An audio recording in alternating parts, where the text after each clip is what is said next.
Nous sommes le lundi 6 janvier 2025. Mesdames et messieurs, bonsoir et bienvenue sur Télé Djibouti pour suivre cette édition de la soirée au sommaire de l'actualité. Lancement d'un projet innovant de construction des maisons bioclimatiques avec un matériau nouveau, le pouzlan. Également dans l'actualité de ce 22h, des milliers d'habitants évacués dans la région Afar à cause des risques d'éruption volcanique en Éthiopie.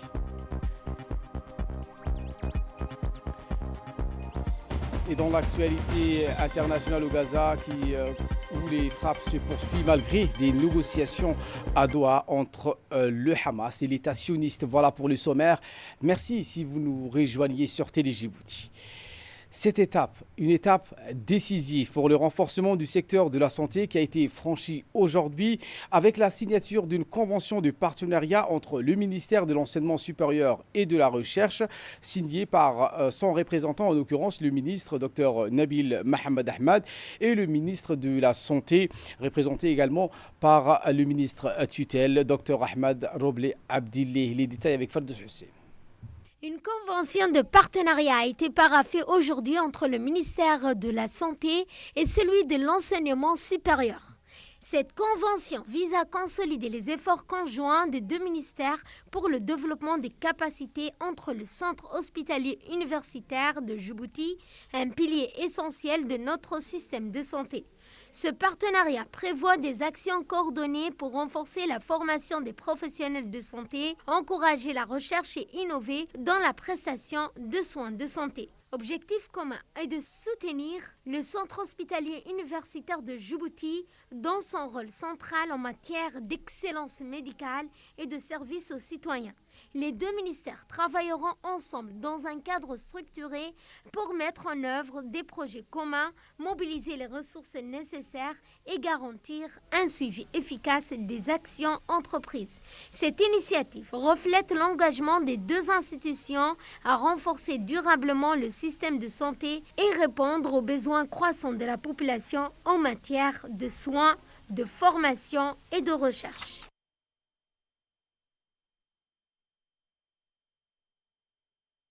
En l'occurrence, le ministre de la Santé qui a pris donc la parole, il a déclaré à la presse nationale que ce partenariat va permettre de fluidifier, selon lui, et de faciliter les échanges entre l'Université du Djibouti, d'une part, l'ISS, d'autre part, le CERD et les différentes institutions du ministère de la Santé. Voici les propos du ministre. Nous venons de signer donc, une convention de partenariat entre le ministère de la Santé et le ministère de l'Enseignement supérieur et de la Recherche. Comme on l'avait dit, on le redit à nouveau, le ministère de la Santé et le ministère de l'Enseignement supérieur sont deux ministères qui partagent beaucoup de choses. Nous partageons la recherche, nous partageons l'enseignement. Les médecins, les paramédicaux qui travaillent dans les ministères de la Santé sont formés par les différentes facultés et instituts de l'enseignement supérieur.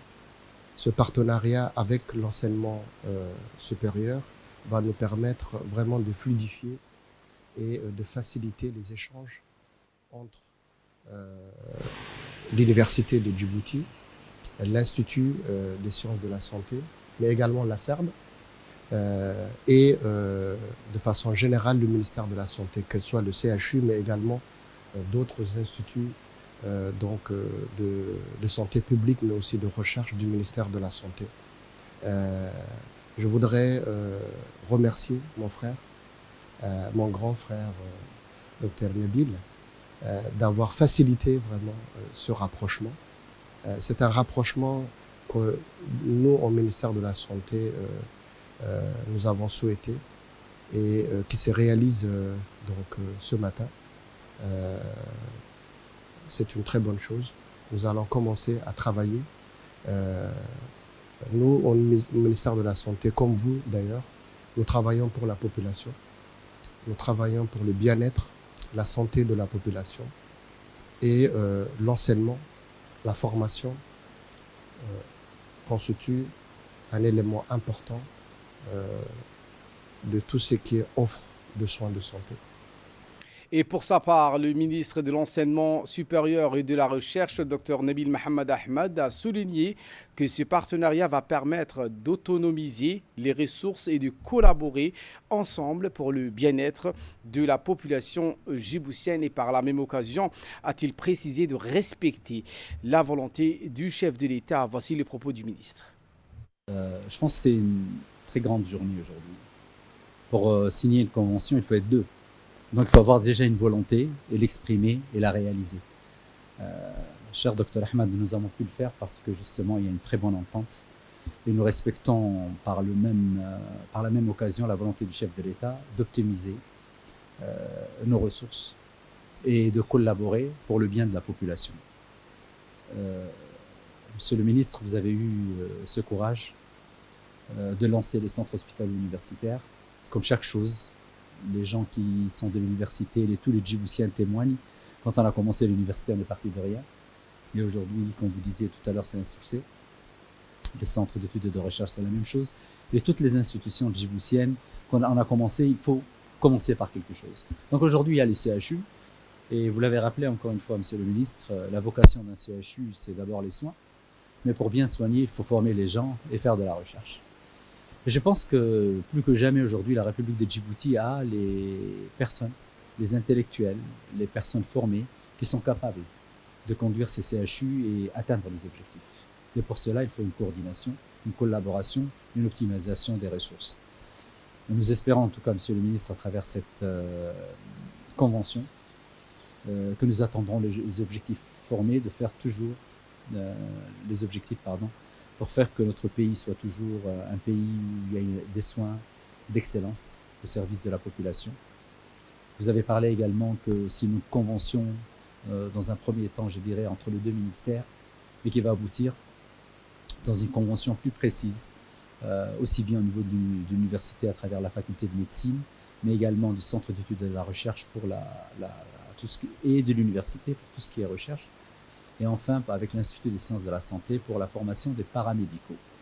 Donc nous souhaitons, monsieur le ministre, un grand succès à cette convention et un grand succès à cette volonté d'aller de l'avant et de faire que notre CHU soit un CHU connu et reconnu à l'international.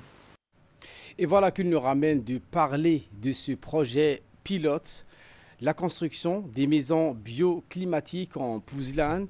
Aujourd'hui, le laboratoire central du bâtiment et de l'équipement a organisé cette cérémonie marquante pour le lancement d'un projet innovant de construction des maisons bioclimatiques, un événement qui s'inscrit dans une démarche de développement durable visant à allier confort moderne et respect de l'environnement. La pouzelane, une roche volcanique naturelle, est prisée pour ses propriétés isolantes et sa capacité à réguler l'humidité. Utilisée dans la construction de ces maisons, elle constitue un matériau écologique qui contribue à réduire l'empreinte carbone des bâtiments. Ces maisons bioclimatiques conçues avec ce matériau seront également dotées de technologies permettant de maximiser l'utilisation des ressources naturelles telles que l'énergie solaire. Le lancement de cet événement a vu la participation, outre du ministre de l'équipement et des transports, le ministre de l'Éducation, de l'Enseignement supérieur et de la Recherche, ainsi que le ministre du Commerce. L'événement également a vu la participation de la directrice générale du laboratoire central des bâtiments et des équipements, Madame Rahima Ahmed Moussa. Monsieur Jamal Mousselin Al-Hamdani, propriétaire de la société Al-Hamdani, a pris la parole. Il a indiqué que ce projet est un projet novateur qui pourra donc bien donner le temps pour une nouvelle ère dans le bâtiment axée sur la durabilité et l'innovation. Fin de citation. Et pour sa part, la directrice générale du laboratoire central des bâtiments et des équipements, Mme Rahima Ahmed Moussa, a souligné l'importance de ce projet dans ce contexte actuel de lutte contre le changement climatique. Écoutons.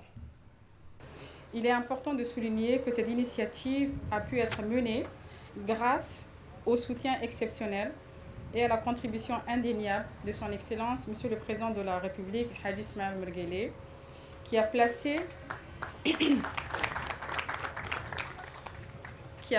le développement durable, l'innovation locale et la résilience climatique au cœur de son action politique. Il s'agit donc là d'un projet scientifique novateur mené par le Laboratoire central du bâtiment et de l'équipement et qui est centré sur la pouzzolane, une roche volcanique aux propriétés exceptionnelles et abondantes dans notre pays. Un matériau dont les qualités d'isolation thermique et acoustique sont remarquables et offre une alternative durable et innovante au basalte, traditionnellement utilisé dans nos constructions. Ce projet, porté par une vision d'innovation et de durabilité, ambitionne d'allier expertise technique, réflexion environnementale et impact concret sur le quotidien de nos concitoyens. Face aux défis actuels liés au changement climatique, il devient impératif de repenser nos modes de construction et d'habitation. Ce projet s'inscrit dans cette dynamique en proposant des solutions architecturales qui s'intègrent et qui intègrent les principes bioclimatiques et optimisent les performances énergétiques des bâtiments, tout en respectant notre environnement. Durant la première phase de ce projet, nos équipes de chercheurs ont mené des tests physico-chimiques pour identifier le meilleur moyen d'utiliser la pouzzolane. Ces travaux ont permis d'évaluer ses performances, de tester divers dosages et ultérieurement de valider sa viabilité économique. Le ministre des Infrastructures et des Équipements, M. Ibrahim, donc, a souligné l'importance de ce matériau qui, selon lui, a-t-il précisé, est une ressource naturelle abondante à Djibouti. C'est avec une grande fierté que je prends la parole aujourd'hui, à l'occasion de la première pose pierre de ces projets visionnaires. La construction des prototypes de maisons bioclimatiques en pouzzolane. Cet événement symbolise notre ambition collective de valoriser les ressources naturelles de notre pays et d'adopter des pratiques innovantes pour un avenir durable et résilient face aux défis climatiques. La pouzzolane, une ressource locale sous-exploitée, offre des solutions concrètes pour des constructions durables, économiquement résilientes et respectueuses de l'environnement. En intégrant dans les matériaux de construction, nous posons des bases d'une politique de transformation qui préserve nos ressources et notre environnement. Ces projets est un levier de développement essentiel, reflétant notre volonté de bâtir un modèle adapté à nos réalités locales et aligné avec nos engagements internationaux. Le succès de cette initiative permettra d'améliorer les modes constructifs et de diffuser les bonnes pratiques dans le secteur du bâtiment en intégrant la qualité des matériaux, le confort des habitations et la maîtrise des impacts environnementaux. En bref et en image ou sous la présidence de l'honorable député Kaltoum Farah Saïd, la commission de la législation de l'administration générale et des droits humains a entamé aujourd'hui l'examen du projet de loi portant organisation et fonctionnement des associations en République du Djibouti. Cette assise a vu la participation des parlementaires, membres et non-membres de cette commission et s'est déroulée en présence de M. Saïd Nou Hassan, ministre de l'Intérieur, du secrétaire général Suleiman Moumin Roblé. Ce projet, rappelons-le, s'inscrit au cœur des priorités nationales et poursuit un double objectif ambitieux: moderniser le cadre juridique régissant les associations et renforcer leur rôle en tant qu'acteurs clés au développement socio-économique de notre pays.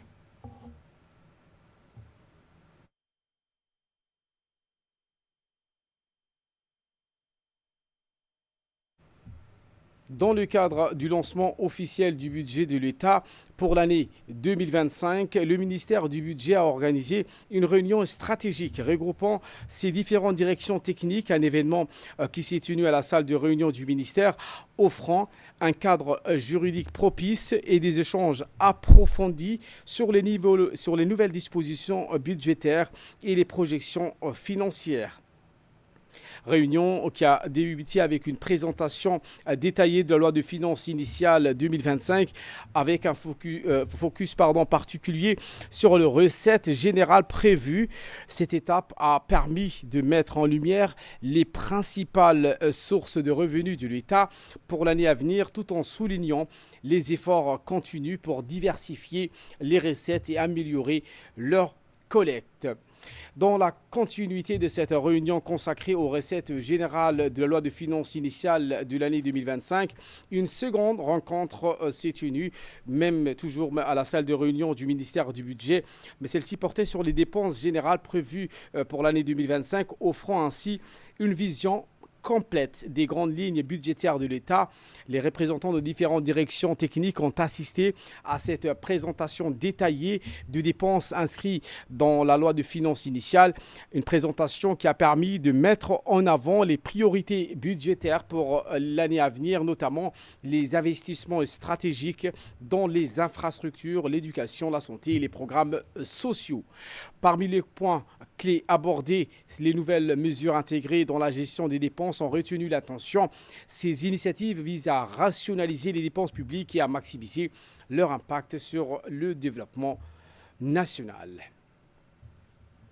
L'actualité de ce 22h, c'est aussi ces opérations de maintien de paix menées sous la bannière de la mission de transition de l'Union africaine en Somalie, où le chef d'état-major de la défense, le général de brigade Tahir Ali Mohamed, a accueilli hier à l'aéroport international de Djibouti une partie des éléments du bataillon Hill 11 des forces armées djiboutiennes de retour au pays après une année de déploiement en Somalie. La suite avec Fardous Hussein. Dans le cadre des coopérations de maintien de la paix menées sous la bannière de la mission de transition de l'Union africaine en Somalie, le chef d'état-major de la défense, le général de brigade Tahir Ali Mohamed, a accueilli hier à l'aéroport international de Djibouti une partie des éléments de Hill 11. Les éléments du bataillon Hill 11 ont été déployés sous la directive du chef d'état-major des armées, le général de corps armés Zakaria Cheikh Ibrahim, dans le cadre de la mission de maintien de la paix sous l'égide de l'ATMIS. Leur mission consistait principalement à soutenir les autorités somaliennes dans la lutte contre les groupes terroristes et de contribuer à la stabilisation du pays. Le retour au pays de ces troupes se fait dans un contexte de grande fierté, d'accomplissement, marquant la fin d'une mission essentielle à la promotion de la paix, de la sécurité en Somalie. La République de Djibouti reste pleinement engagée dans les efforts de paix en Somalie et continue de soutenir les initiatives visant à favoriser la stabilité dans la région. Simultanément, les militaires ont bénéficié d'une attention particulière. Des examens approfondis ont été menés pour évaluer leur état de santé. Après la mission, des équipes médicales de services de santé des armées ont pris en charge les besoins médicaux spécifiques de chaque soldat, garantissant un suivi attentif. L'actualité dans les régions de l'intérieur, notamment à Aska, à Lissabié, où depuis l'inauguration du scanner de dernière génération à l'hôpital régional Dr Ahmed Absiye, le 11 mai 2023, les autorités de santé ont constaté une amélioration significative dans la prise en charge des patients, notamment ceux des régions sud du pays. Ce dispositif médical ultra performant mis en service grâce à l'initiative du chef de l'État Ismaël Omar Guelleh offre des prestations de qualité exceptionnelles. Ceci donc marque une avancée importante dans le domaine de la santé dans la ville d'Ali-Sabié, doté d'une capacité impressionnante de traitement d'environ 60 patients par jour. Ce scanner est capable de réaliser des clichés radiologiques en 3 dimensions avec une précision remarquable de 120 vues sur un format réduit. Il offre également des services complexes dans des domaines variés contribuant ainsi une prise en charge médicale plus complète. L'une des prouesses majeures de cette technologie, c'est son impact sur l'accessibilité des soins médicaux. Auparavant, de nombreux patients de villes du sud du pays, notamment à Dikili et à Lichabié, étaient contraints de se rendre à la capitale pour effectuer des examens médicaux, notamment ceux des scanners. Avec l'installation de ces équipements de pointe, ces populations bénéficient désormais de ces services sur place. C'est ce qu'a indiqué l'infirmier Mohamed Abdi Barkhat en charge de ce scanner. Cette évolution vise non seulement à améliorer, a-t-il précisé, la qualité des soins médicaux, mais aussi à couvrir de manière plus efficace les besoins de santé des régions éloignées.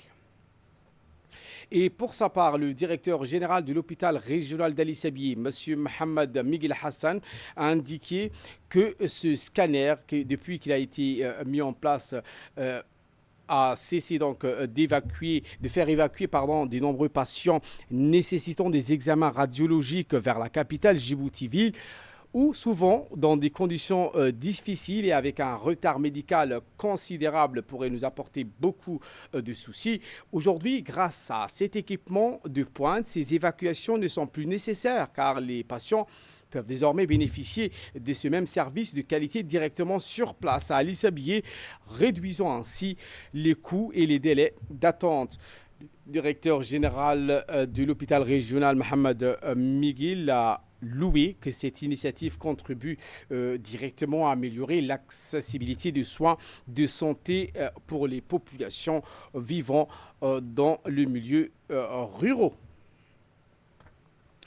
Je vous emmène à Tajoura avec cette saisie où la douane de la ville blanche a saisi un record de 6312 kg de contrebande et ça se passait donc au poste frontière de Balho. Une opération réussite suite aux efforts conjoints de la direction des douanes, de la police nationale et de l'armée nationale de la ville blanche de Tajoura.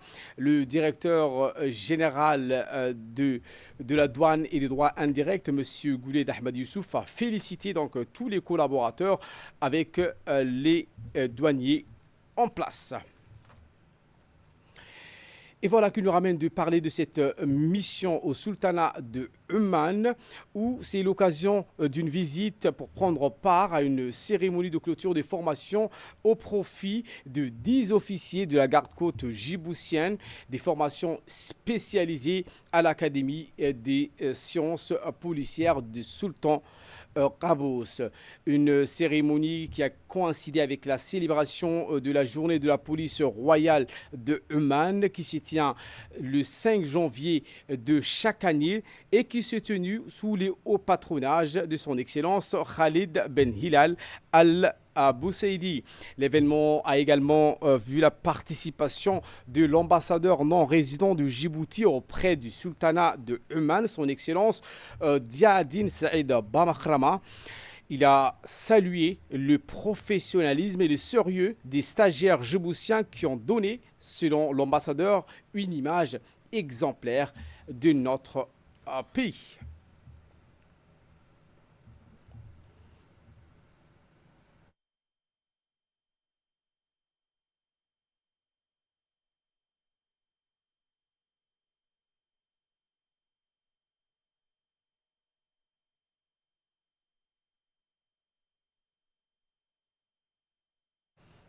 En nouvelle du monde en Éthiopie, je vous le disais en titre, les habitants évacués à cause du risque d'éruption volcanique dans la région Afar au nord-est de l'Éthiopie. Des milliers d'habitants sont évacués de toute urgence suite au tremblement de terre enregistré ces derniers jours. Un tremblement de terre de magnitude 5,5 à l'échelle de Richter qui a secoué le nord de l'Éthiopie. Il fait suite à des coulées de lave importantes émanant du volcan du mont Dofan. Une catastrophe naturelle qui a causé d'importants dégâts.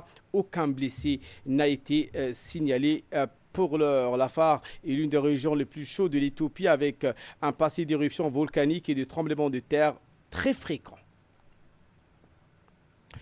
En Israël, poursuit ses frappes malgré les négociations à Doha. Le Hamas prêt donc à libérer 34 otages. Des détails dans cette séquence. À Gaza, le ministère de la Santé a annoncé que 88 Palestiniens avaient été tués ces dernières 24 heures, malgré la reprise des négociations pour une trêve. Alors que les discussions indirectes entre Israël et le mouvement islamiste palestinien Hamas ont repris au Qatar en vue d'un cessez-le-feu et de la libération des otages retenus dans la bande de Gaza, la violence est montée d'un cran depuis plusieurs jours dans l'enclave palestinienne. Plusieurs autres frappes israéliennes à travers la bande de Gaza, dans le nord, le centre, le sud, ont fait 12 victimes supplémentaires, ont indiqué les secours locaux. Le Hamas a accepté de libérer 34 Palestiniens israéliens d'une liste fournie dans la première phase d'un accord d'échange de prisonniers. Voilà pour l'essentiel de ce 22h. Merci à vous de nous avoir suivis et très bonne suite des programmes sur Télé Djibouti.